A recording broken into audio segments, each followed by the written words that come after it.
Montreal and for having me. It's so special. A Lifetime Achievement Award simply means you lived long enough. About Bullet Time, which seems to be a very surprising project in your career, what touched you in the story? Well, you know, I'm a big fan of both stop-motion animation and hand-drawn animation, and always have been. So when I met Eddie and saw what he was doing, that he was actually working kind of in both fields at the same time, I was interested in what he was doing. And being an enormous fan of 90s animation and John Kirk-Felucci, the creator of Ren and Stimpy, was something that I just loved deeply. And I saw that Eddie was paying homage to that period and that style. So, of course, it was something I said, oh yeah, sure, this would be fun. Another very important project into your career that we'll see tonight, The Nightmare Before Christmas. You've been performing the movie live for the audience. And so I was wondering, why is it so special for you, this movie? Well, I mean, it's just amazing to me that after all these years that it gained popularity instead of losing, which normally happens. And I can't remember how many years ago I started doing this show with, it's called the Music from the Films of Tim Burton, Danny Elfman music of Tim, and I put together 16 suites of film, including Nightmare Before Christmas. And at the end of that, after not singing for 20 years, I agreed to come out in London and sing.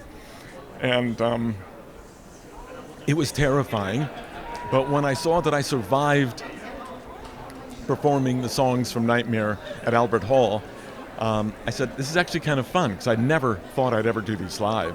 And then when I was approached to do the entire film live to track, it seemed very difficult, but I liked the challenge of doing it. It's an extraordinarily difficult project because there's so little time between musical breaks. You know, very often when they're doing music to a film live with the symphony orchestra, there's many minutes between moments of music for the musicians to turn the pages and see this. With Nightmare Before Christmas, it's all really tight, and it's very difficult technically, but I love doing it. It's fun. Forbidden Zone. Forbidden Zone. Yes, is one of your very first projects, and for me it's like representing your career, because it's about a girl who travels to another dimension.